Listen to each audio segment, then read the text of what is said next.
Yo, welcome to the OMFL News After Dark. Man, this is your boy Brady Sr. Looks like, man, we're going to have ourselves somewhat of a low-key show. We got about 5 or 6 games left to be played this week. We'll kind of go over the way too soon playoff race. We'll also talk about game of the week between the Cardinals and Giants, which lived up to the billing. And we'll, probably talk about some stats here and there. Check the good old mailbag. But more importantly, man, stay tuned with your boy on the OMFL News After Dark. Peace.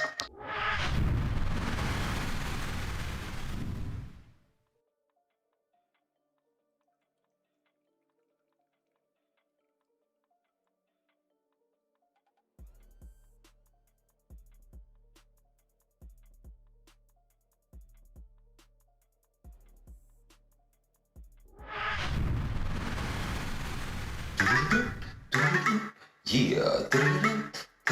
What's happening, everybody, man? This is your boy Brady Sr. And we're back on the OMFL News After Dark. Man, we're going to talk about game of the week. Looks like Mo took down D-Money 20-19. But looking at some of the stats, it looked like Jones edged out all quarterbacks. 17 for 28, 236, 2 TDs, but he did throw 2 picks, while Murray didn't have any. Rushers, it looks like Drake edged everybody out with 18 touches, 77 yards. And then receivers, looks like Slayton edged out all receivers with 6 catches, 104 yards, and a TD. And defensive-wise, man, it looks like Jones edged out all defenders with 3 sacks. And then as far as interceptions are concerned, it looks like we have 1 apiece for Jamison and Campbell. But I mean, this game was really, really close. 1-point win for the Giants to improve to 10-3, while the Cards dropped to 9-4. Leave your thoughts in the comments on if this is going to be an NFC Championship preview. Peace.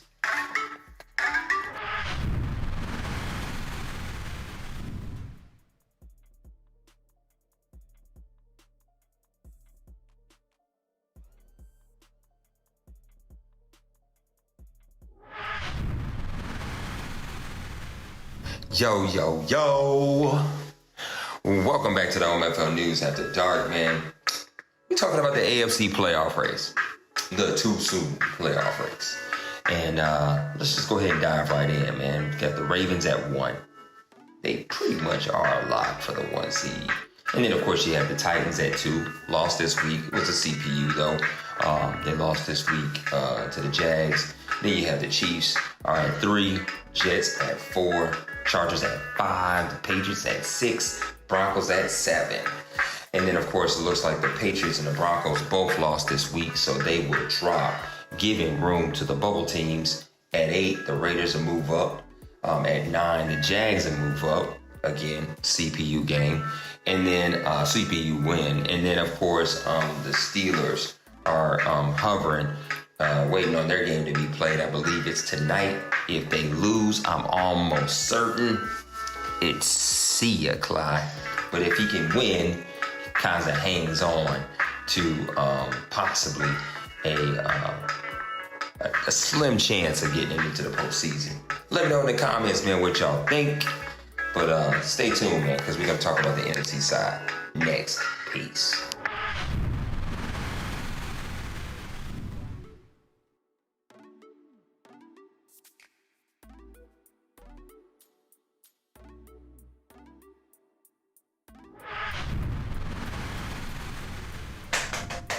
Yeah. Oh, yeah. Hey. Anyway, man, welcome back to the OMFL News After Dark. This is your boy Brady Sr., man. Talking about the too soon playoff race, part 2. Looks like we have the NFC side up next. So listen, man. You got the Cowboys at the 1, Cardinals at the 2, Saints at the 3, Vikings at the 4, Giants at the 5, Buccaneers at the 6, and the Lions at the 7. Now, I'll be the first one to tell you, the NFC East has the two of the top 3 best teams in the league. All right. And they're fighting for that number one spot and the divisional title. So that's going to be something to watch out for. Bubble teams are the Eagles at 8, Panthers at 9, Bears at 10. If the Eagles can pick up a win this week, the Lions will drop, and the Eagles would assume the number 7 spot. So stay locked on that game to see what the outcome is. But man, let me know in the comments what y'all think about this NFC side. I mean, yeah. We'll be right back into this. Peace.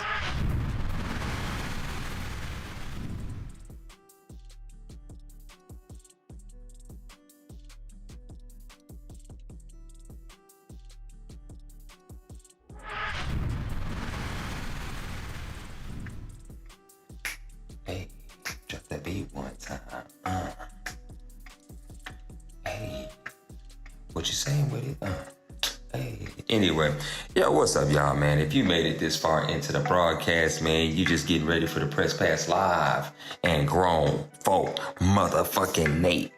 But anyway, man, hit that like, hit that subscribe button, and stay tuned every week for the OMFL News After Dark and the Press Pass Live. Peace.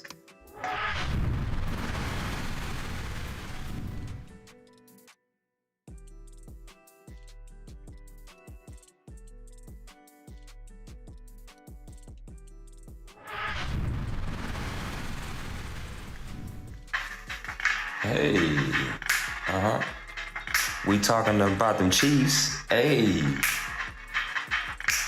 yeah, we talking about them Chiefs. Hey, yo, welcome back to the OMFL News After Dark. It's your boy Brady Sr. And we about to talk about Kansas City, man. You know, because early in the season we talked about them bitches, and them motherfuckers was sorry as hell. They was playing Jaguar ball, bruh. Shots fired. But anyway, man, now, shit, 5-game winning streak, number 1 points, number 1 yards, number 2 rushing yards per game team, and number 8 in the pass. Like, oh hell. Like, he's giving these boys hell right now. But that defense though, boy, you couldn't clog a toilet. They defense is horrible. Yards 32nd, passing yards 32nd. Hey, boy, these motherfuckers, boy. Hey, man, y'all ain't winning the Super Bowl this year playing like that. Well, you know, I digress. We'll be back after this. Peace.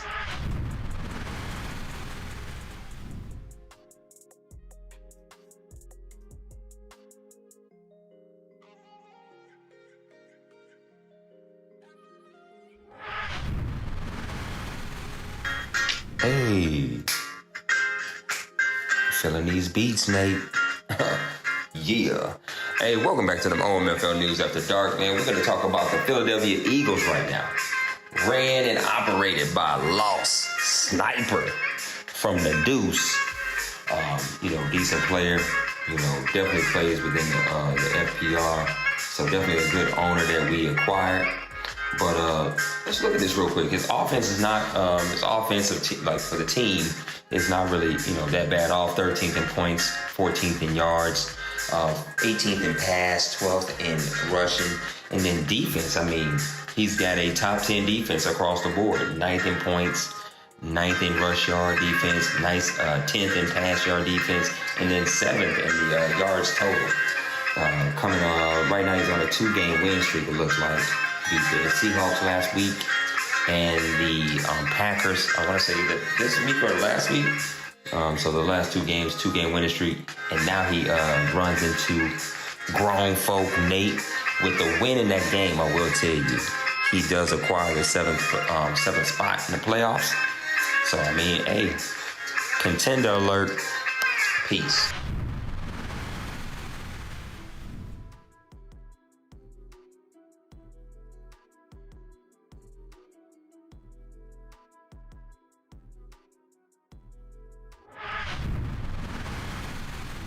Yeah, if you made it this far, man, just so you know, we are almost out of here.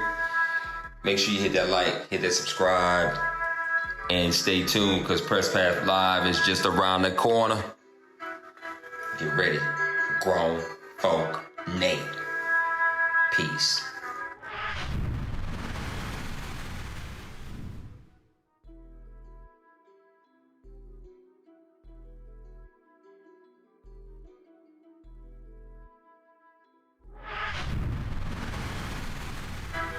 Yo, yo, yo. Welcome back to the OMFL News After Dark, man. And it's over. A wrap. Show is finished. We getting ready to switch it over to my boy, Grown Folk Nate, for the Press Pass Live. But real quick on a mailbag note, does the AFC have a chance versus the NFC, or is the NFC too loaded?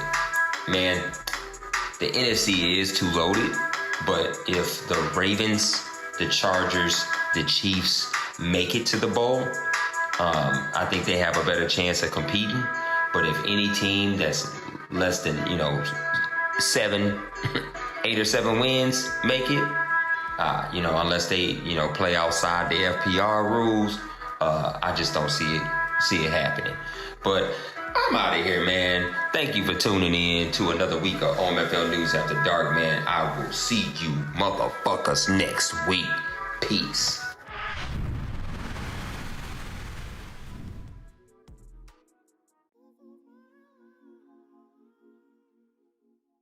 This is the OMFL. You can't touch this. And you're in the mix with Kinda Real Name. Here's another OMFL production.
All right, ladies and gentlemen, boys and girls, welcome to Press Pass Live. I'm glad that you're hanging out with us tonight.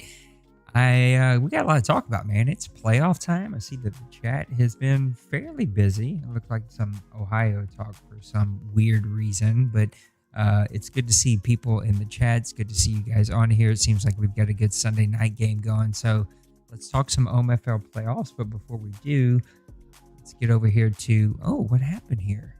Hold on 1 second, friends. I don't know why, but my capture crashed. So we're going to restart it here. Anyway, like I was trying to say before that crashed.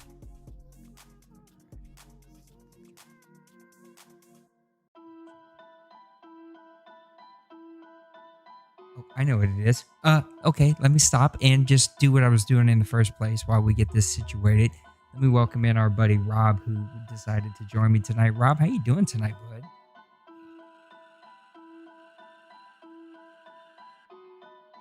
If I could get all of these technical issues figured out, me forgot to set this on when I was supposed to set this on so that everybody could view the crazy thing. So now I'm trying to scramble and get it going, but it should pop up here in just a second. At least that's the hope. Let's see here. I apologize for this, guys. I thought I had all this up, ready to go, rocking and rolling. Do the trick.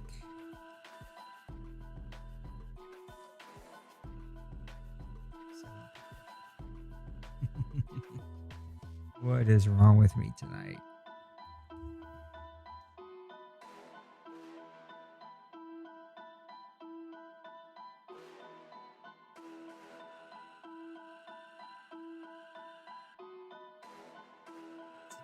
That should work.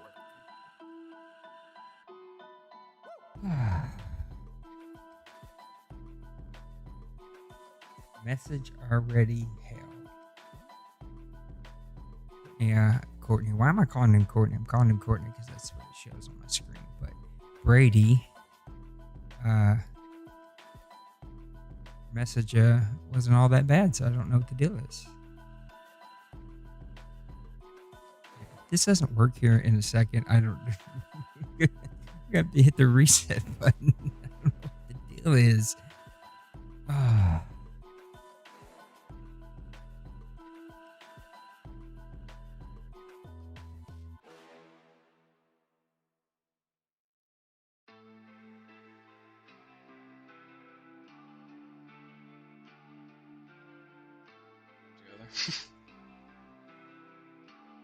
Oh, jeez. I had to reset it like 3 times, friends. I apologize. I have no freaking clue why that did that. But anyway, Rob, let's jump right into it now that I've wasted 3 minutes of everyone's time sitting in here in silence. Let's talk about our fire drill, talk about our favorite game. I know that you and I kind of talked about kind of some of our favorites, and you and I agreed on the one that you were kind enough to let me do. So let's go ahead and go to yours first. Tell me what's your fire drill game of the week? Yeah, it was actually you versus Penguins. I picked this one, I think it was week 14, but this one had the most playoff implications from what I could, or at least from what I could tell. You ended up winning 28-24. It looked like a pretty clean game. You held him to 20, or held that Chiefs offense to 24 points, which is a feat alone. But I know that he'd been rolling before that game. I think he'd won something like 8 out of 9 or something like that. He'd ripped off quite the run. I didn't catch it live, but I did catch some of the highlights that you posted, and it looked like a great game. So yeah, I mean, he held the ball 23 minutes to my 16 minutes. He did not turn the ball over. I turned it over twice, even though one was there was this weird thing. I don't know if anybody else has had this happen to them, but when sometimes when you run like crossing routes or drags or something, and the guy's pretty close, you lead pass your receiver to the outside, and there was 2 different passes. One got picked off where I lead pass to the outside, but instead of throwing it to the outside, he threw it like a lead pass up. And so the player was like running a drag, and then all of a sudden the ball went straight up. And so he turned the drag into like a streak. It was weird, and it got picked off. And so it's just some weird plays in this one in some way, somehow. I still don't know that I understand completely how, but I was able to hold him to 0 points in the 4th quarter and come away with a really good victory for me that I honestly didn't expect to happen at all. This one actually came down to what time was it? It was under 2 minutes. It was like a minute and a half, minute and 20 seconds. He had it 3rd, and I think he had it 1st and goal at the 10. He got it to 3rd and goal at the 2, 4th and goal in the 1, and I mean, you'll see the replay if you watch my highlights. I mean, it's literally half an inch from breaking the plane, and I stopped him, and then luckily was able to get a first down right out of the back of the end zone and pick up the first down, run the clock out. So really, really good game against Penguins that I didn't expect to see and to be able to get. And yeah, I'll take it. Like you said, all those W's count the same. Yes, they do. A bunch of good games. So we'll talk about this later, but Minnesota and Tampa Bay, a 30-24 game there. Denver and Carolina, 28-35. Kansas City and Miami, 38-20, a fairly close game. Tennessee and Jacksonville, this was a bit of a shocker for me, 13-7. Good defensive battle between 2 defensive teams. Green Bay and Detroit, 25-22. There's a shocker I didn't expect to see at all. Seattle and New York Jets, 17-10. That was a really good one. You played a great one against Double Zero, 23-22. I had a really good one against the New Eagles owner, lost 23-14. That was a really tight game, so he threw a pick 6 late in that game. But the one I'm going to go with is the one that everybody, I don't know how this game was not more talked about. It would have been a great game to Oh, it's a CPU, Brady. Well, it's still a good defensive game. Something I would expect both of you to have. But anyway, this would have been this game between D Money and Mo.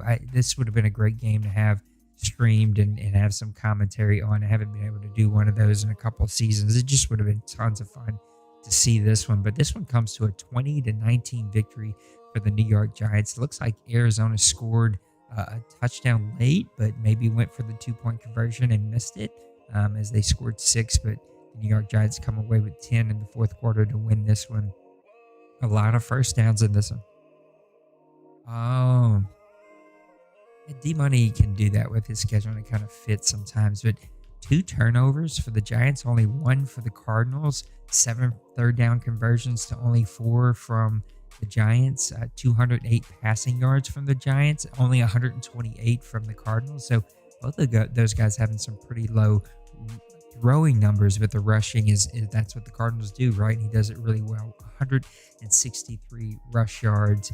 And just another shocker to me was the 21 minutes to 18 minutes time of possession. This just was a good classic battle between 2 really good owners. 1 touchdown for Kyler Murray, 2 touchdowns for Daniel Jones, but 2 interceptions. He was sacked 4 times. Kyler Murray was sacked twice. Nothing to really brag about when it comes to the rushing here. 18 for 77 for Kenyon Drake. Kyler Murray 5 for 43. And then the top rusher for the New York Giants, Mark Walton, 8 for 33. So nothing to get too excited there. And these 2 guys have been known for lots of receiver numbers. Darius Slayton was really the only guy, 6 for 104. 50 of them came on 1 play. And then Ingram, 6 for 81. But the Cardinals receivers were held pretty good in check. Kirk was the leading receiver there with 71 yards. Let's see, you got a bunch of tackles here. 3 from Chandler Jones, 3 sacks. Leonard Williams had a sack. Carter had a sack. TJ Watt coming over from the Pittsburgh Steelers had a sack. And then interceptions. Yeah. Brian Jameson, his new, what was the other guy's name called in the Falcons that made everybody really salty? I forget his name now. Yeah, you don't remember either? Yeah, I can't remember. But this is his new guy, Brian Jamerson, and then Devontae Campbell. So a really good game between 2 classic owners. We'll talk about this a little later, but hopefully that game was submitted for game of the week. And that's going to take us to time for some playoff predictions. And let's just dig right into it and start talking about what we think is going to happen when it comes to the playoff predictions. I'm pretty sure you had Daddy Leagues open, but I'm going to pull up the schedule here. Not the schedule. That's not what I want. Standings is what I want. I can't tell you how much it makes me loathe that it resets you back to the opening menu every time you back out of something. Like, that's not what I want. Why are you sending me all the way freaking back?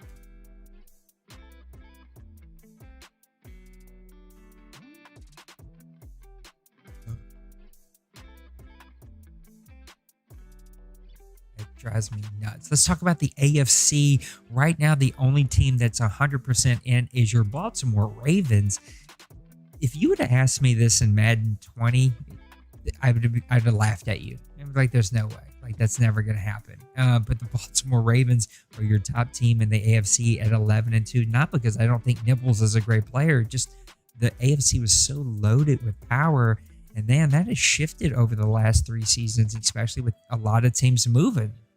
No mas. So let's talk about the AFC. Right now, I got the Ravens with the number 1 seed, the Chiefs and the number 2 seed, the Titans at 3, the Chargers at 4, the Jaguars at 5, Raiders at 6, and Steelers at 7 with Jets right there. Am I off here? Because I'm pretty sure you got Daddy Leagues up. Sometimes Madden doesn't show this correctly.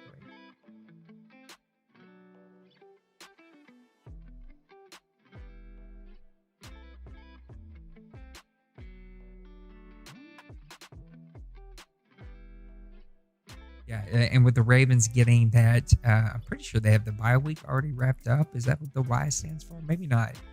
No, they have the bye week because there's only 3 weeks left in the season, right? Yeah, so they got the bye week. Let's look at the AFC North. Of course, the Ravens have that one wrapped up. You got the Steelers at 6-7. Technically, the Browns have a chance at 6-8, but I do think it would take a miracle there. Looking at the AFC South,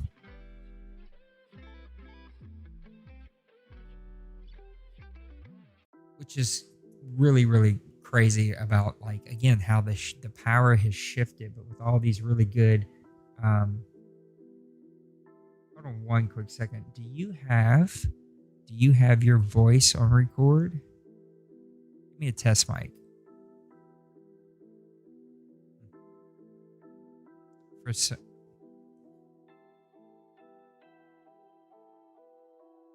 They are, so give me 1 second. I think it might be. Why? Why are you doing this, video game? I don't know why it's being so. No, I don't know that it's you. I think for some reason something happened. Yeah, at least.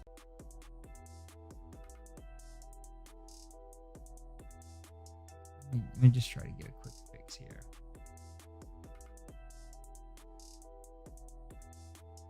Trying to think of why, like what it would even be.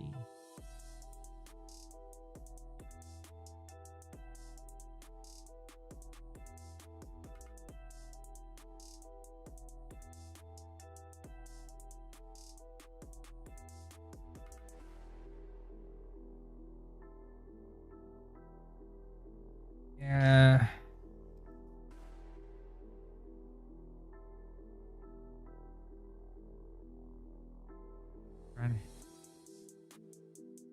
Yeah, clearly, Brady, everything has went haywire. Give me like 30 seconds, fellas. Let me see if I can fix this really fast. I'm trying to think what it could even be. So let's see here. Advanced properties.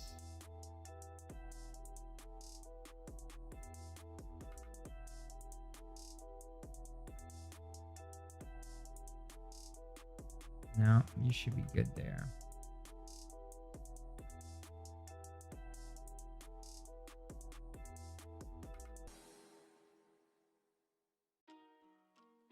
Try this real quick.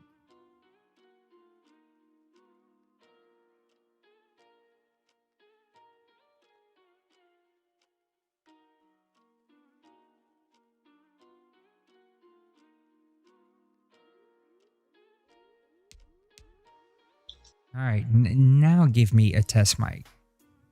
Can you hear me? Yes, now everyone can hear you. Okay, guys, I'm sorry. Right, I have no clue what happened. Literally, I had to just turn it off and turn it back on, and it just turned itself back on. Clearly, technology is not wanting to play nice with us tonight. But let's get back to what you were saying about this being an 8-team race for 7 spots. Yeah. So I guess the way that it's turned out this year is, I didn't think it would be these 8 teams, but the way it's shaping out, it's going to be 8 teams racing for 7 spots. Someone's probably going to get left out between the Steelers and the Jets. Yeah, I mean, it'll be a really good race as we come down to the end here, and there's some teams I thought would be here, some teams that are a little bit of a shocker to me. Again, I think Nipples is going to be the biggest one there. I just didn't expect him to be this good with this team. So go ahead. Defense has been stout, man. Oh my goodness, he's been playing really good ball, and he's playing consistent ball, which is something that I didn't expect to see at all. So we got the Ravens at number 1. What's your call for the rest of these spots? I do personally think your top 4 are locked and loaded. You got the Ravens at 1, Chiefs at 2, Titans at 3, Chargers at 4. Those are pretty much locked and loaded. And now we're just talking about maybe those the last Titans 3 and spots. Chargers swap, but outside of that, I don't really see. Well, actually, I forgot the Chiefs and Chargers in the same division, so that's going to be an interesting race to see who ends up winning out, winning the division. Because if I remember correctly, Colin still has a bunch of division games left. I think every game from here on out is a division game, so he can. Yeah, it looks like week 17, Chargers Chiefs. That probably going to be for the division, so that could end up being a big game. But Can the Steelers make it back in after all of this up and down season that they've had? That would be a bit of a shocker. If the AFC continues to just kind of be a 500 conference, then that's all they have to do. But he doesn't have a great division record. But he would have the conference record tiebreak probably over the Jets and potentially the Jags, potentially, but I don't know if they've head to head there. So right I'm now, sure Brady technically, wins. the Patriots are in the running for that one because technically they could still win this division, or is this division locked up because of games between each other? I want to say it's still up for grabs. Let me make sure I've got his See, schedule right now, up you got now. the Jets at 7-7, Patriots at 6-6, Yeah, week Dolphins at 17 6-8. Patriots. Do the Week Dolphins play 17, the Jets? No, the Patriots play the Jets. So that one's still Blue- totally up in the air. Blue might be able to backdoor. So Patriots could be in over the Jets, but right now you got the Kansas City Chiefs, Tennessee Titans, Chargers. Those are all locked in somewhere in that top 5, and then the Jets are going to be whoever wins this division is going to be number 4. And then you got the Las Vegas Raiders, the Jacksonville Jaguars, Pittsburgh Steelers, all in a hunt. So what is your call for the top 7 teams? Who do you think actually gets in here in the AFC? the only wild card team I know that is in is whoever comes in second in the AFC West. Outside of that, there's literally there's too many possibilities to go through.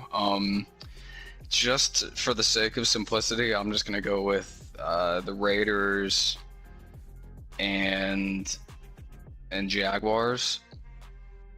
But there's so many possibilities there. Yeah, it sounds like Brady just said that he lost to the Pittsburgh Steelers, so that's going to kind of sway me just a little bit.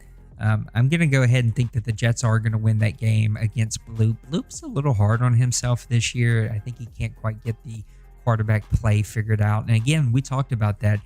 And some of it's been bad luck, but yeah, he's definitely. And he was playing so well. Why would you remove that? Like he was playing really good football in the beginning. Well, I think you gotta remember last cycle with him. He had a couple seasons where he couldn't really find the answer at quarterback. So I think whenever the opportunity presented itself to, hopefully get it figured out for the rest of the cycle, he felt like he had to take it. I guess I don't really blame him, but it does bring to question, is that going to work out the way that he was hoping it was going to work out? So I'm going to go Kansas City Chiefs are in. I think the Tennessee Titans, Chargers, they're all in, and it's going to leave it up to the Jets. I think they're consistent. They're going to be in. And then you got the Vegas Raiders, Jacksonville Jaguars, Pittsburgh Steelers, and technically the Patriots, even though I went with the Jets on there, fighting for those last 3. I'm going to go Raiders. I'm going to go Jacksonville. I know that he said that he lost to Pittsburgh, but man, I just think that the Vegas Raiders and the the Jacksonville Jaguars have played more consistent than we've seen from Jason and his Steelers. And I'm looking at Brady's schedule right now. He does close the year against the Colts, who are 1-12. So I think it's fair to assume he's probably at least going to go 500. And to be honest, that might be all he needs. Might be all that he needs. And that'll improve his division record, which will contribute to any tiebreak that he has with someone that he hasn't played head-to-head against. So Up 22, I see you out there. I appreciate the message, buddy. Thanks for watching the show. Give me just your prediction. Who comes out of top of the AFC completely? Like after the AFC playoffs are done, who is your top team that's going to represent the AFC in OMFL Bowl 92? Tough call. There's some good teams out there. I'm going to go Mikey because it really just comes down to I've had doubts about every other team there, and Mikey's been the one consistent guy this entire season from the AFC. So until he proves me otherwise, I'm gonna pick him.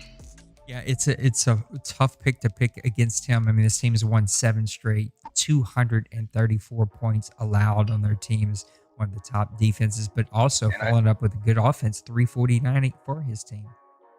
And I do want to say an asterisk on this because I know Penguins is probably going to come back and be mad that he was picked against. So if he can get consistent success and not I think if he plays a game like he did against you where he doesn't turn the ball over, he's going to win that game like 90% of the time. Totally. If he keeps playing games like that, it's his, but you can't pick against Mikey just with how well he's played on defense this year. Look, the Chiefs definitely have an opportunity. It would not be shocking if they represent the AFC. I think the Titans taking this vacation is really going to throw them off their consistency that they had. And so they're going to have to get it back really quick as soon as he gets back, because the playoffs are literally right around the corner. I'm actually going to go with another team, though, and it's because of his playoff. What's the word that I'm looking for? Just like experience, know-how, just kind of like that moxie of being a veteran. He's been there before. He's been in the OMFL before. He could have beat D-Money, 6 seasons, 7 seasons ago when he was there. I think the Chargers are going to get hot here, and I do think with that quarterback play, those receivers, I think when that offense matches up against the Baltimore Ravens defense in a critical game, or even the Kansas City Chiefs, those would be 2 really good games. And I think that you're going to see one of those matchups sooner or later. I don't think that Nipples has what it takes to have the moxie, the experience to beat a Chargers team. To me, the best game would be the Chargers and Chiefs. Totally, but you also, it's this like experience and knowing when to make that crucial play in like a tight playoff game when it's win or go home. That's true. And I just think if I had to put my money on it, I'm putting it on Penguins. I'm putting it on Colin more than I would put on Nipple, who doesn't have that playoff experience. I think totally again, it's hard to take this away from the Ravens because you can see what they've done consistently in this entire year. Top 3 team all season. But the Chiefs-Chargers matchup in the AFC Championship, my God, that would be one hell of a really good game. I'm still going to ride Nipple. I believe in Nipple, but you do have a valid point, and I really could see the AFC going in, honestly, 4 different directions. All right, let's move over to the NFC. Let's get it over here. One more. The big boy, the majors. Reset this, but let's talk about the NFC right now. What do you have from Daddy Leagues? Well, I got Daddy Leagues right here, too. Let me go ahead and pull it up. So right now, I've got the Dallas Cowboys at the number 1 seed, New Orleans Saints at the number 2 seed, which is still really shocking to me. Arizona Cardinals at the number 3 seed, Minnesota Vikings at 4, Giants at 5, Bucks at 6, Carolina Panthers at 7. They've snuck into this race. And then you got the Detroit Lions at 8. It's still in the hunt. The Chicago Bears, our buddy Smash, at 9, still totally in the hunt. And then the new guy taking over the Philadelphia Eagles, he's still totally in the hunt as well. How do you see the NFC playing out here? Who are your 7 teams that get in? I gotta go Dwayne with the 1 seed. Can we just talk about the power shift here? Like, if we go over to the AFC, right? 11-2, 9-5, 8-5, 8-5, 7, right? And then you go over the NFC, 10-3, 10-4, 10-4. Yeah, 10-4. The NFC is the big leagues. Everyone knows that. The winner of the NFC is going to win the OMFL Bowl. This is a foregone conclusion. The AFC is trash. I think you're drawing a line in the sand. But I feel bad for Mo because he's going to finish with a better record than every divisional winner in the AFC except for Nipple, and he's going to be the 5 seed. Which is unbelievable.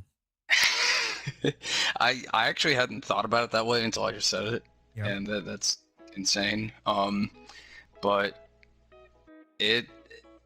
so there's 2 of mine. I think you're actually going to finish with the 2 seed because you're going to have the divisional record tiebreak over D-Money if y'all finish with reward would be go play a division mate for the 3rd time in the season. Yeah, thanks, Madden. Appreciate that. Wait, hold on. Let me put this together. So he would be the 3 seed, and the NFC North's winner would be the 4 seed. That's not new. And I guess Hurt is in line for the 6 seed. 7 seed would be either Maniac or whoever finishes 2nd in the North, or the Lions. I think we can pretty much eliminate everyone below the Lions right now. but Are you it's gonna including be the a really Bears good in that? race. Well, yeah. Whoever wins the NFC North will be the 4 seed, and I think if whoever doesn't win the NFC North still finishes with 9 wins, I'll take them as the 7 seed. Yeah, this is going to be a crazy look. I do think the Cowboys are going to get your number 1 seed.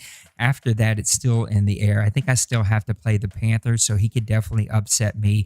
I do not think it's a foregone conclusion that I get the number 2 seed. I will say the one thing I think I did ensure myself is beating Penguins. I think got me into the playoffs. I think, again, it's not technically 100%, but it set me up for most likely I'm going to at least be in the playoffs, which is a good change. It would be impressive if you didn't make the playoffs at this point.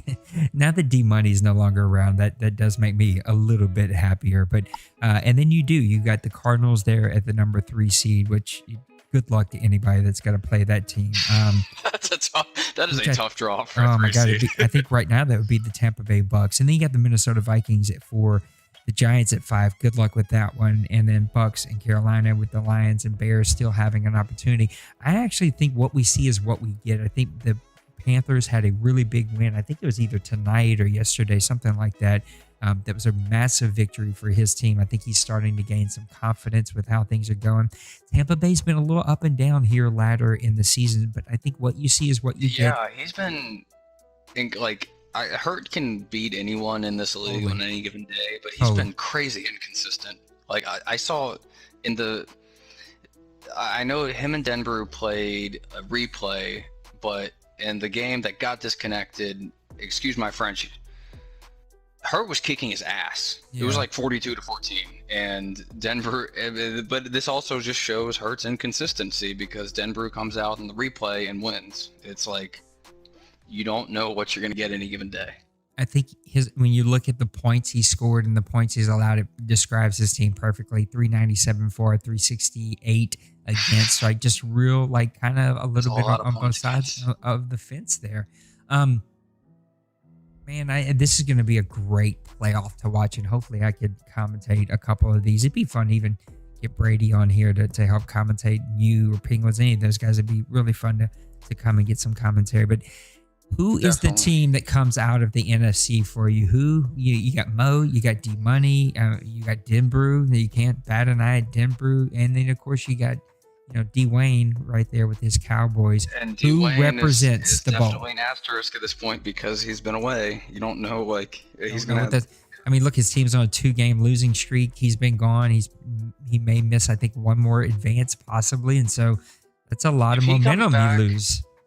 If he comes back and can get 2 games under his belt before the playoffs, I'm gonna take him. But if not, I think D Money. Like you can't be rusty against D Money, or it's not gonna go well. Let's talk about these matchups real fast before you give me your absolute pick, because I want you're skirting around a bunch of names. I want you to give me one, but you would have, if things stayed how they were, you'd have Saints and Panthers for the 3rd time this season. You would have Tampa Bay and D Money. There's an old rivalry. I think Big Hurt was the one who said, I'm moving to the South to dethrone D Money. And you've seen how that worked out for him. And then you'd have Denbrew with the Minnesota Vikings, who's had a little bit of a rough patch here at the end of the season, against Mo, who is hands down the best freaking 5th seed that we've ever seen here in the OMFL. That's some hell of a matchups. Yeah. So who's if your you want pick? me to go game by game, I'm gonna go D Money against Hurt. Like Hurt can, like I said, Hurt can beat pretty much anyone in this league any given day, but not D Money. I'm gonna take you against Maniac because I think you've matched up well against him in the previous games this year, and I'm gonna go Mo against Denbrew because Mo kills me every time we play. So, then that would set up. Let's see. Then Mo would have to play Dwayne. And I'd have to play D Money. Ugh. So then we get the inevitable Dwayne, D Money, and I'm gonna take Dwayne just because his roster's incredible. Really? But I think D Money lives rent free in his head still. Oh, absolutely. But if there's ever a time to evict him, it's now. I got the game that we talked about tonight is going to sway my pick here. I think taking the vacation is going to hurt his momentum with Dwayne and the Cowboys. I think Mo is if he throws an early pick, I think he's it mentally snowballs. he's just gonna fall apart. Totally. Yeah. I'm gonna pick Mo. I think Mo showed me something against D Money. Now look, D Money knows how to turn that switch on when he gets into the playoffs, and Lord knows when the game is on the line, no telling what Kyler Murray will do to you. Probably be that one game where he has like 150 yards rushing. But man, he showed me something with that team. I think Mo is going to be the guy that's going to represent the NFC this year. I think, again, we talked about it. You kind of drew the line in the sand. I'm not going to go that hard on the AFC, but I think no matter who represents the AFC, it's going to be a tough matchup against this NFC.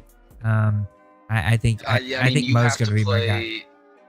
You have to play a perfect game to beat pretty much any of the top four guys in the NFC right now, and the only one that has done that all year in the AFC has been Mikey, and I don't think most people are going to pick Mikey.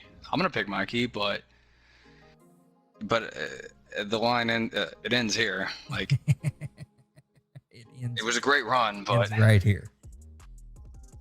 Well, talk to me. Who's your champion? Who's coming out as champion of season 92? Dwayne. I think if, like I was saying, if there's ever a time where he's going to be able to top D Money, it's right now. His roster is bar none much better than what D Money's working with right now. Can't argue that. If it's not going to happen now, it's not going to happen like ever.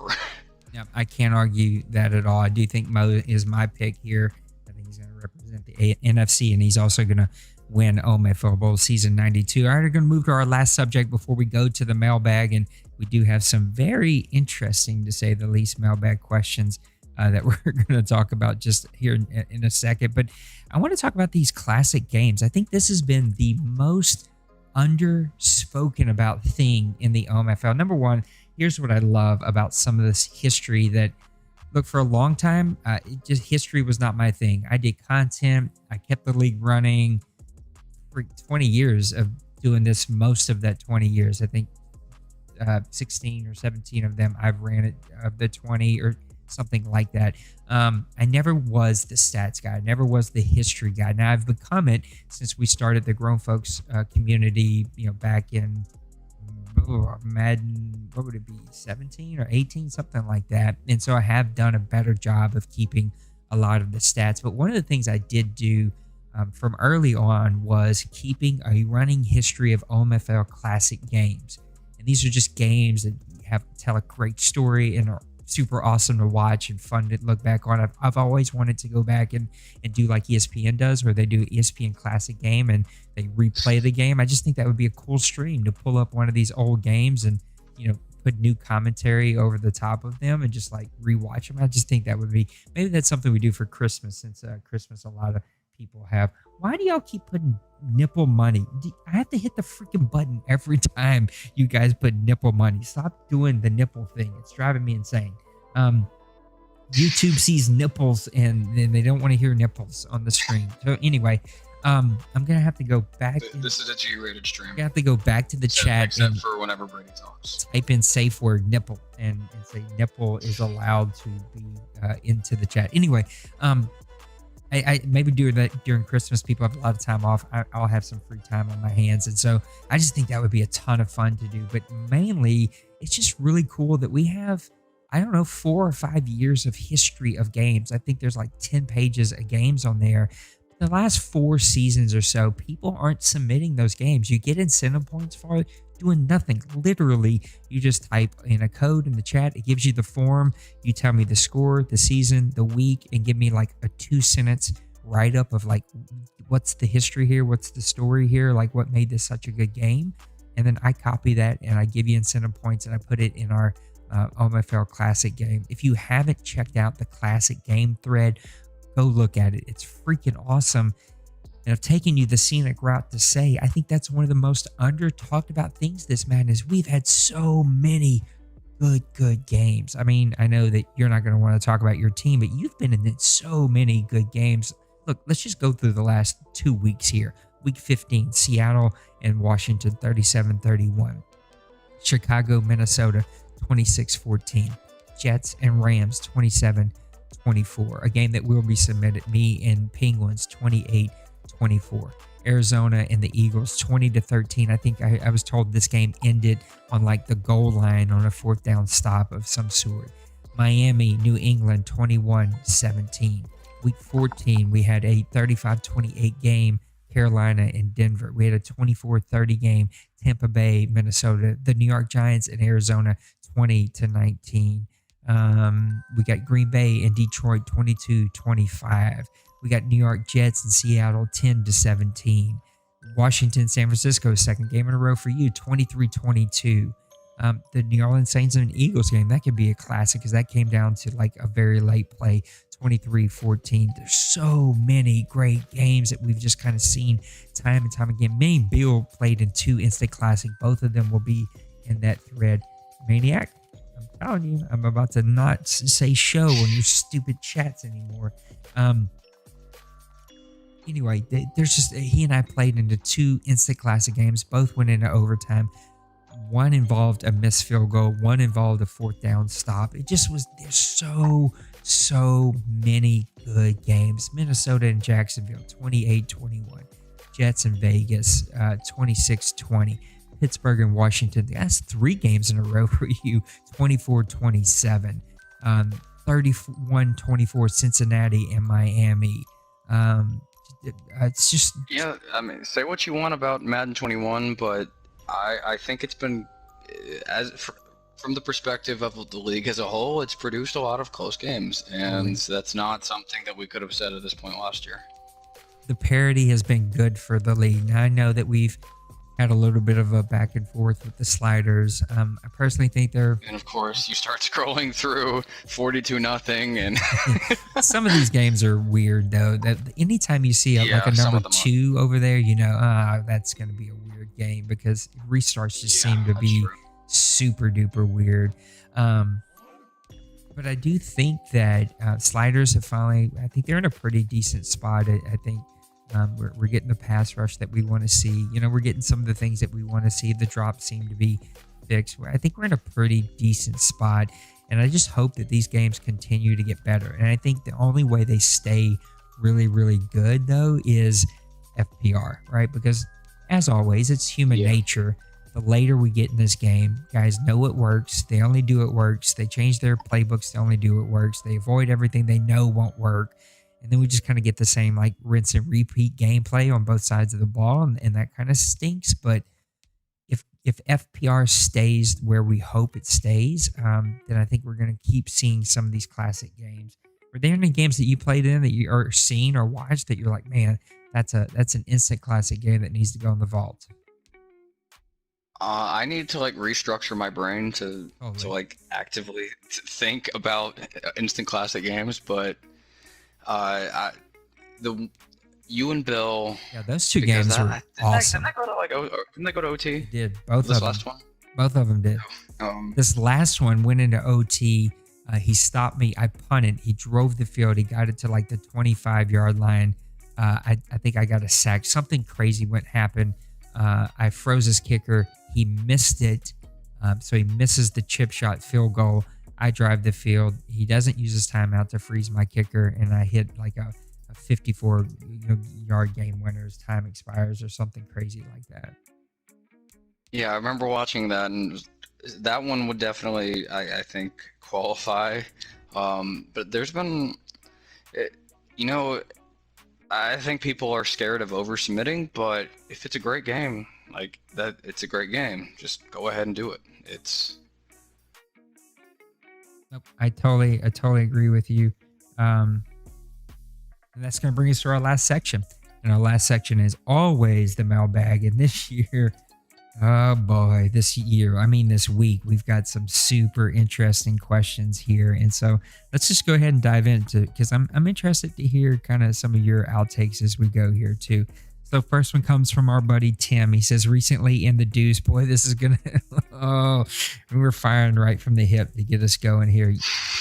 Recently in the deuce, using of D linemen went from no defensive tackle usage, which is also in the OMFL because it's OP'd, to now everyone on the D line. What are your thoughts on this? And is this something the OMFL would follow and ban all using of D line? I will say, I think we have to have the conversation. I don't think if the mind is made up, we haven't talked about it really as a board.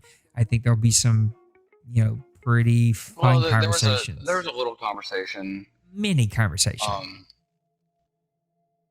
I think it's something we'd be open to. I still kind of think that, like, I don't want to outright ban it because this was kind of it was a selling point in the game, and totally.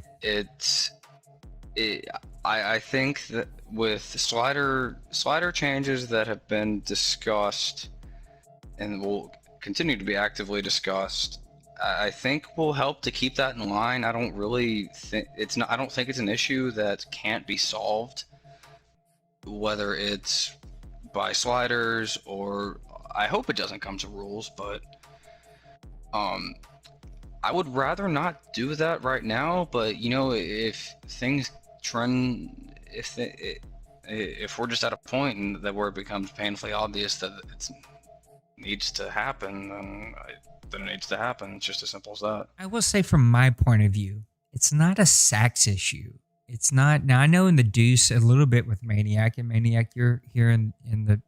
Unless you say nipple again. If you say nipple again, I'm literally gonna ban you from the chat. But outside of saying nipple again, you're more than welcome to answer this in the chat, and I can bring the chat up so that you guys can see it right here. Oh, now actually I can't bring the chat up because we're over here doing this right here. But in the deuce, I hear it's a sack issue because they had some guys that were pretty high up there in sacks, even though when you compare it to Madden 20, nothing seems pretty high up there. To me, in the OMFL, it's not a sacks issue. It's a running game issue. And I've even went back and forth on it because some guys, like Beal, it felt like Beal was in the backfield every single play. And literally, I had to completely change my gameplay, which is fine, but it's like every single play by just 2 quick button pushes, he's in the backfield. Like, come on, Madden. Like, there's no balance with the user having some. Yeah, and I think that the first reaction to that shouldn't be let's just ban it, and it isn't. I think it should be, all right, is this something that we can address with sliders with like a minor adjustment? Just to not to completely nerf it, but just to make it a little more in line with what we think where it should be. Brady? And go ahead. I'm sorry, Rob. No, go ahead. I didn't mean to interrupt you. I apologize. Brady, I'm going to say this because you're in the chat. I love you.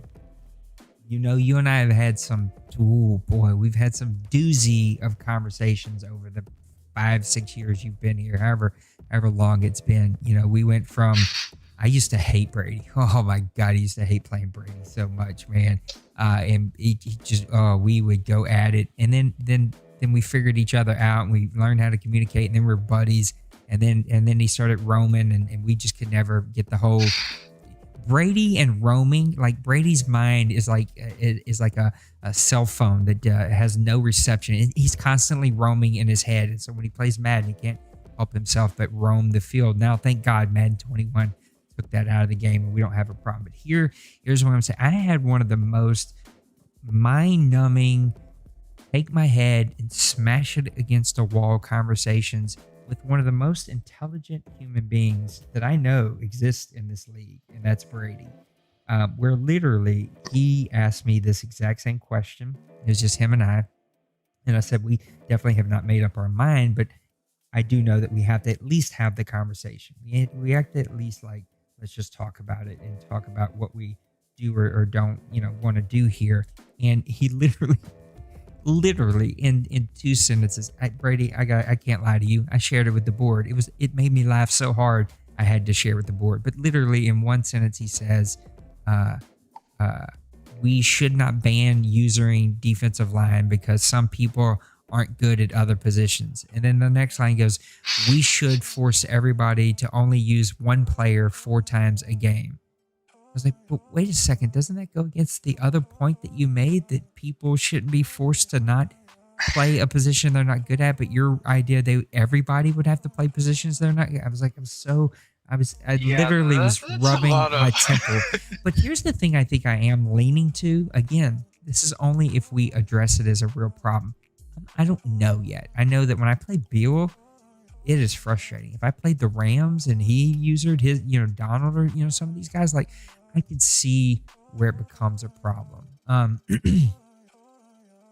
think if we identify, but also it's an interesting issue, because, like I said, this is something you can address via sliders, but you also don't want any slider changes to adversely affect where the computer usage is. So that's kind of what just to give everyone, an introduction into why nothing has been made of this. It's super complicated to keep things balanced between user and computer, and we don't want to nerf computer block shed just because user block shed is too high.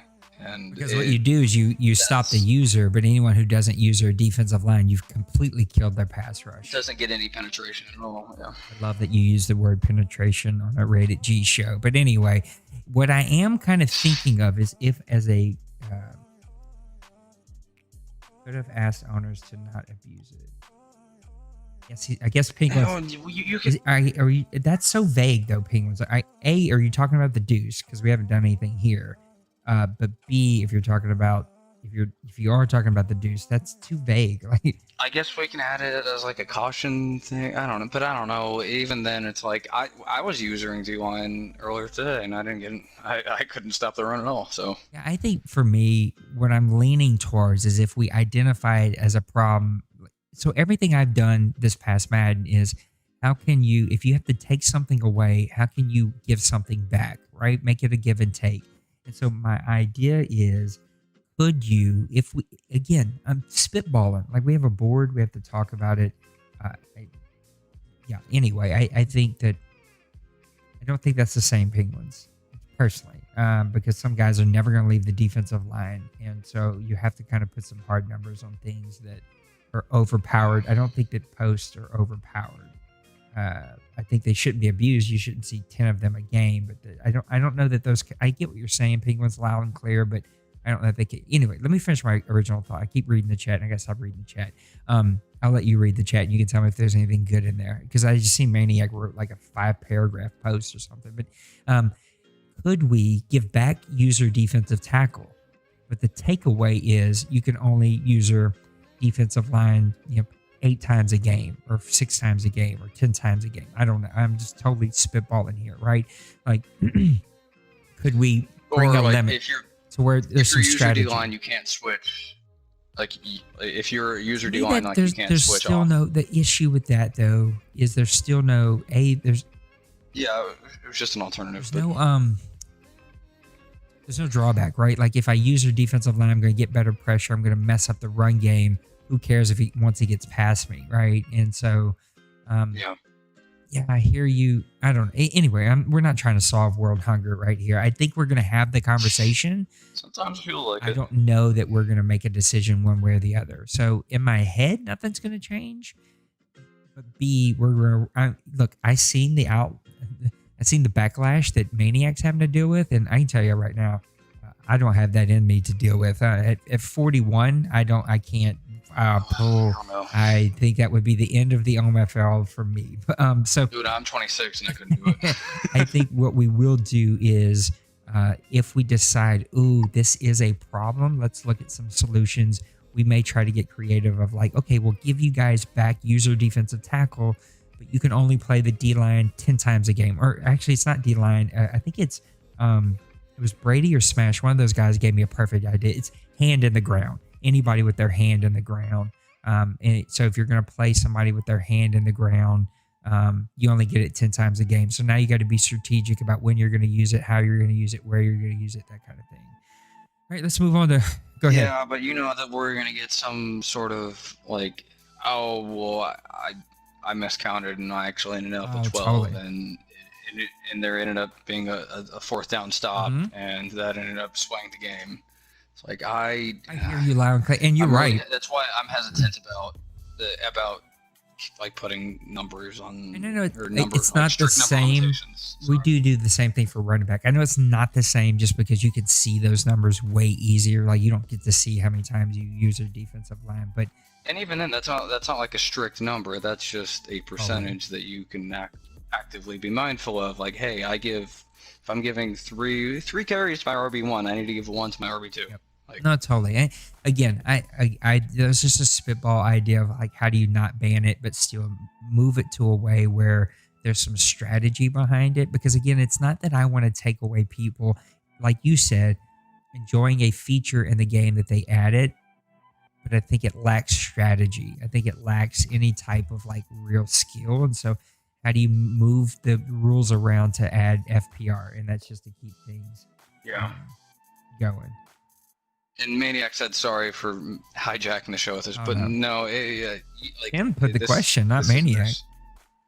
If this is, it's a hot button issue, so that's why it's being talked about. There's no, it's just that simple.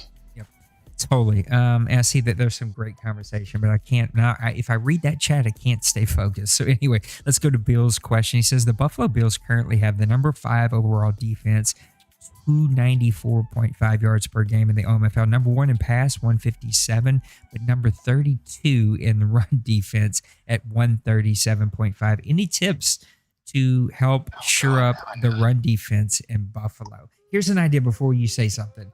I tossed out a crazy idea. I threw it away pretty quickly. I may pick it up one day because I think the board would totally not be into it, but a crazy idea to give incentive points for people here who took a losing team or a team with a losing record and mentored them for a season and got them to improve to a winning record. And that owner said, yes, they mentored me. They gave me tips. They helped coach me up. Like if they say, yeah, I got coached up and you got the proof of they went from a losing record to a winning record, then I would give you 50 incentive points or whatever it is, right? Like that was just a crazy coaching mentor idea that I had. Or maybe, you got some other type of benefit. But this is the thing I'm talking about. I wish. No, I think it's a cool idea. I wish we've seen that more. Think it should just be limited to losing to winning. Like if there's like a 3-win swing, totally. I wouldn't even go for that. But just have to have mutual. Both parties are saying yes. I just think there's some neat things that could happen there that we just don't right now. We just never see, right? And that's just around just mentoring, just like taking somebody under your wing and really trying to help them get better. Yeah, and that's something I enjoy doing. It's even though my record doesn't show it, I'm better than my record. Just I agree. It's a process. Well, talk to me. What do you think the Buffalo Bills have to do to fix this run defense? Play closer games. Holy. He probably has the least pass attempts against in the league, and he probably has the most rush attempts against. But sorry, that was my but it's right. It's completely right because that plays a factor, and I think for Outlaw, it's controlled. Do what you do well. And when I played Outlaw, he has my number. It drives me insane. Him and freaking. I see him in here too. A Priest. Those two dudes have my number. I'm like, why? Why can't I beat these guys? I can beat the Moes of the world. And I can't beat freaking Outlaw. It drives me insane. But do what you do well. Play really great defense. Run the ball on offense and control the clock. And don't be afraid to go outside of your comfort zone. Initially, you might throw picks. That's fine. Just I'm going to pick on Outlaw a little. Outlaw has a very predictable offensive outlook. He likes to run flags, he likes to run curls, and he likes to run deep outs. That's if you can stop those, Madden he's going to throw 4 picks. So don't be afraid to get outside your comfort zone, because that's where you're going to find success. You might throw a pick or two, or 3 or 4 or 5 or 6, whatever.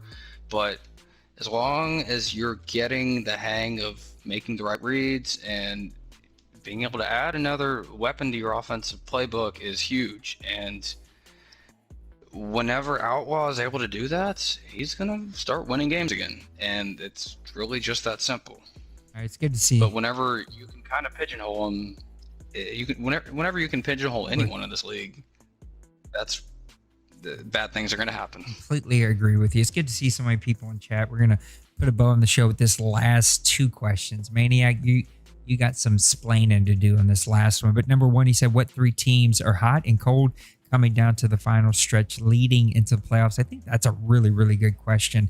My cold teams, Minnesota Vikings, I have no clue what's happened to them. The Tampa Bay Buccaneers, no clue what's happened to them. The Tennessee Titans are one of the cold teams. And then when I think hot teams... You know why he asked this question. Oh, yeah, I know, 100%.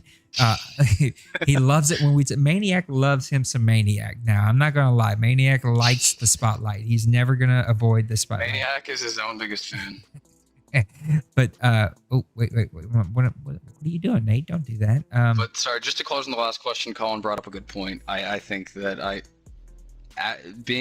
adding more versatility to your defense, like moving Tre'Davious White and your best defensive players around the field, is also going to add another element and throw another fold in where you can hopefully trip people up, or they were getting matchups they weren't expecting. But sorry, we can go on to the next one. Completely agree with you. My hot teams, though, Carolina Panthers, that's what he really wants to heal right there. The New York Giants, I think they're a super hot team right now. The New York Jets, I think they're a super hot team right now. And then the Los Angeles Chargers and Kansas City Chiefs. Now, the Chargers, I'll be honest, Colin, that's just going by my gut feeling. I don't know your record, and I haven't seen your last couple of games. I just know that if you get that team in the playoffs, you're going to make some noise. And Penguins, I think he routed off like 9 in a row or 10 in a row, something crazy like that. That's a super hot team. Yeah, here's going to be my hot. Who's your cold? Who's your hot?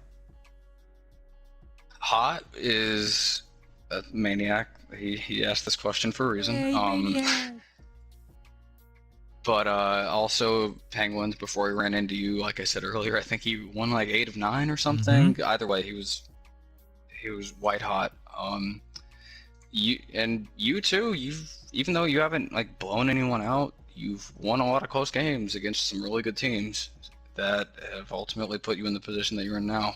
So those are my teams. And then we'll get to his last question. And Maniac, this is the one I love. It is so passive aggressive. Why are you passive aggressive? What is it that makes you so passive aggressive? I don't get it. If not, then you just got some real passive aggressive writing skills, because they're tough. But he says, do you see any... It is easy to... Go ahead. It is easy to misjudge things online. Completely. I also like to give him a hard time because he makes my life miserable sometimes. But do you see any changes being made to rules surrounding anything that may be abused at this point in time? Quarterback runs, for example. Rob, please drop some knowledge on this man that you dropped on me earlier today. Would you please go to daddyleagues.com? I'll go right go here. to our stats, and then go to the rushing leaders. Go on to stats right and then now. Scroll down to like 61. We're gonna go to players. Yeah, sorry, Maniac. We're gonna hit complete list. This was a bad example. We're gonna go to 61. 60. There we go, friends. 61. Who's that? Somebody read that in the chat. Somebody tell me who's at 61. Yeah, let me make sure. 61. No, you're spot on. Yeah, 61 is the leading quarterback rusher.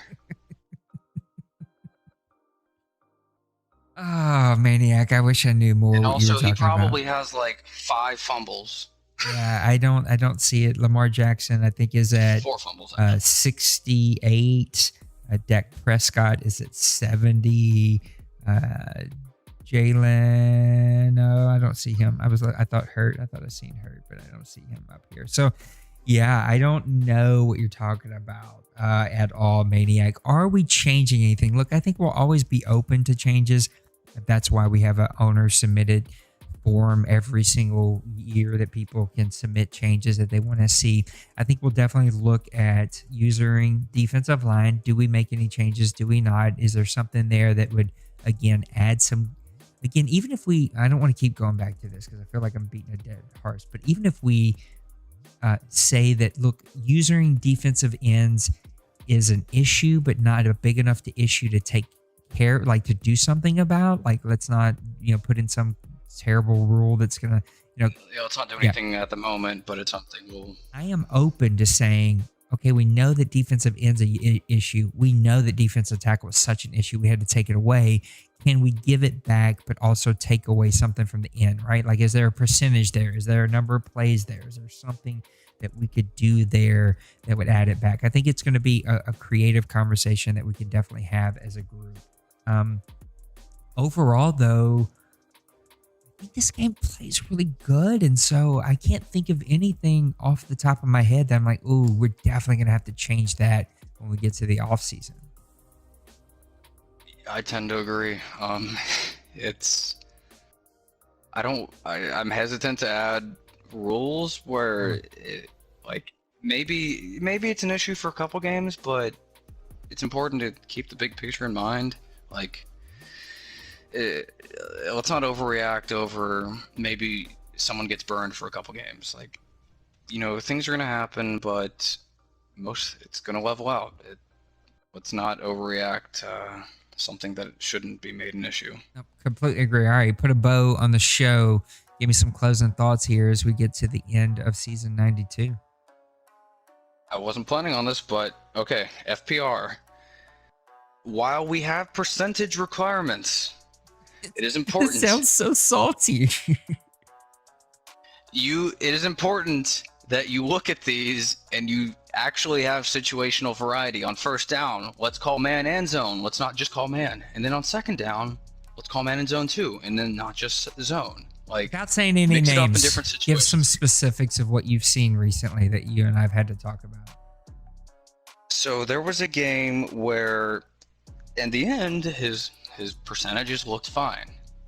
He had like 60% man and 40% zone. He didn't have anything that really stuck out, but if you looked at his first down stats compared to every other down, it was like 25% zone on first down. He would just get like knocked out all of his man in first down, and then just went into like a C3 shell for the rest of the time. And it's like, that's not the point, people. It's let's mix it up, be random, try and throw yourself off. Like, if you can get to the point where you can't pick up on any trends that you're doing, then there's not going to be any problems. Like, just don't pigeonhole yourself. Let's try and be random. Get back to, let's not just do what works.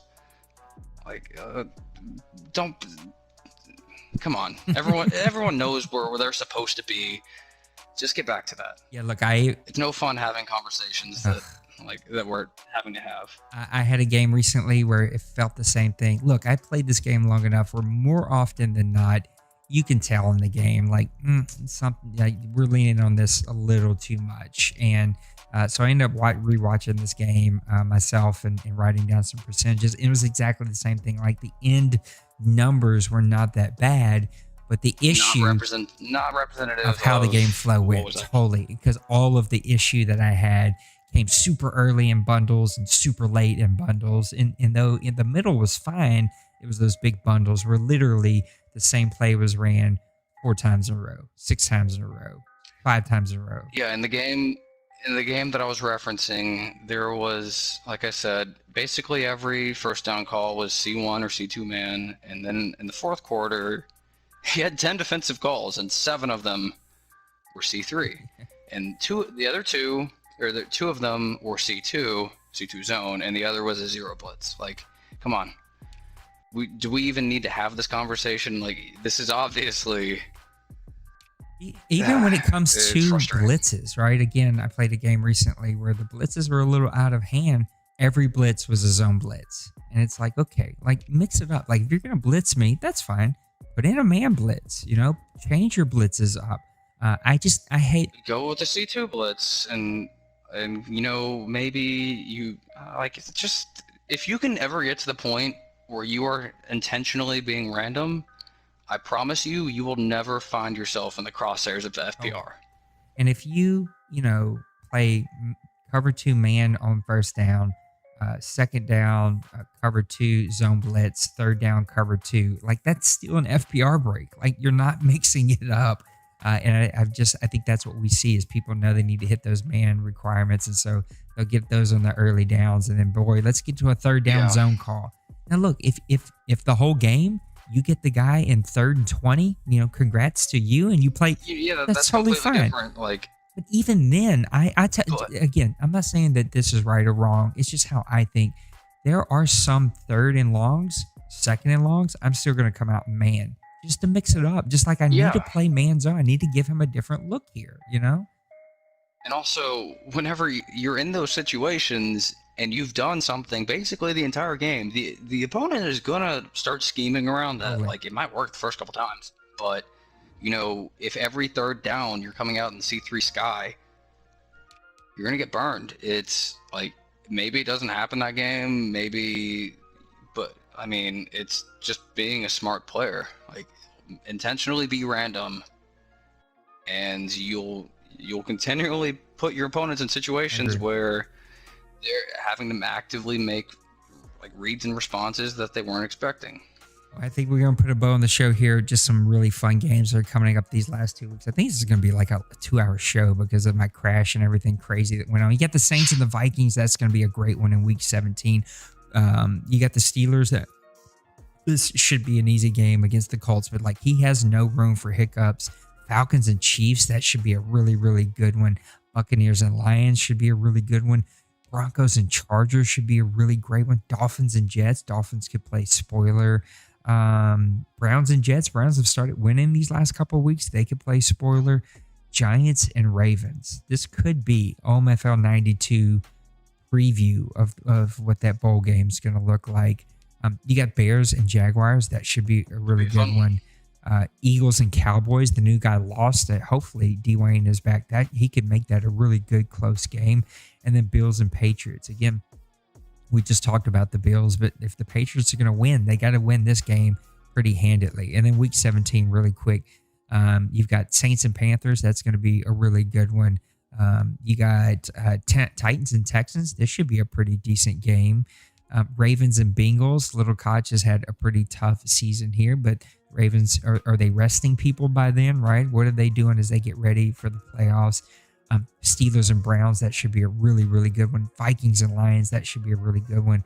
This could be game of the year right here. Chargers and Chiefs. Yeah, I think I was going through the schedules. There's going to be at least 2 division deciding games in week 17. Chargers, Chiefs, Jets, Patriots are 2 of them. Those are going to be amazing games. Cowboys and Giants. I don't think because this one's not wrapped up either. This division's still in the air. Yeah, no. Vikings, Lions might be. Like, as of now, it's not, but the Lions aren't out of anything yet. Falcons, Buccaneers could play some pivotal matchups and seeding there. Raiders and Broncos, those 2 guys are going to it. That might be a play-in game. Holy.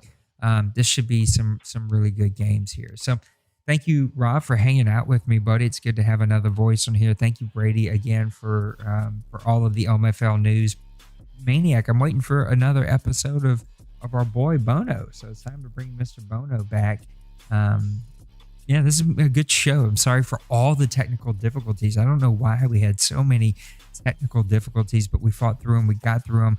I hope that you guys have a really great rest of your week. Let's finish this season strong. By the time we get back next time, it'll be playoff time, and we can give you some real predictions of games and give you our real predictions of the OMFL Bowl. So it should be really good. We'll be back with you next Sunday night. And until then, I hope you have a really great rest of your week. God bless you. We'll see you next time. Peace. Everyone have a good night.